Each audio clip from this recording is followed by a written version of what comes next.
Hello అండి, నమస్తే అండి అందరికీ. అందరూ ఎలా ఉన్నారు? అందరూ బాగున్నారా? అందరూ బాగుండాలండి, అందులో మనం ఉండాలి. ఈ కూర ఏంటి అనుకుంటున్నారా మీరు? నేను ఫస్ట్ నుంచి వీడియో తీద్దాం అనుకోలేదండి. అప్పటికప్పుడు సడన్గా గుర్తొచ్చిందనమాట. సడన్గా గుర్తొచ్చి గబగబా ఫోన్ తెచ్చి తీశాను. అప్పటికే ఉల్లిపాయలు వేగిపోయి బంగాళదుంపలు వేసేసా, ఉప్పు కారం అన్నీ వేసేసా, పసుపు, అల్లం వెల్లుల్లి పేస్ట్ కూడా వేసేసా. ఇప్పుడు మామిడికాయ ముక్కలు కోసి పక్కన పెట్టుకున్నానండి. ఈ మామిడికాయ ముక్కలు అయితే తర్వాత వేయాలండి. జీడిపప్పు, బంగాళదుంప ఒకటే ఉందండి, ఎక్కువ తినకూడదని నేను తినట్లేదు.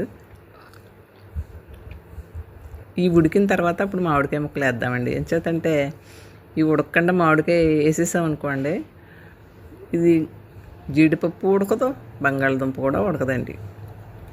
అందుకే ఇవి ఉడికిపోయిన తర్వాత అప్పుడు మామిడికాయ ముక్కలు వేయాలన్నమాట అండి. మామిడికాయ అయితే చిల్ల పుల్లగా ఉందండి. 3 కాయలు 20 రూపాయలు అంట. మా చెట్టు అయితే ఇప్పుడు కాయదనమాట అండి. అది ఎప్పుడు కాస్తుంది?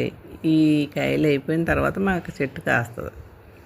అప్పుడు వరకు మనం కొనుక్కొని వండుకోవాలి. చూసారా, కూర మళ్ళీ ఉంది కదండి కలరు. ఇప్పుడు ఇది ఉడికిపోయాక అప్పుడు మామిడికాయ ముక్కలు వేద్దామండి. మామిడికాయ ముక్కలు వేసేసాను, అది మర్చిపోయాను.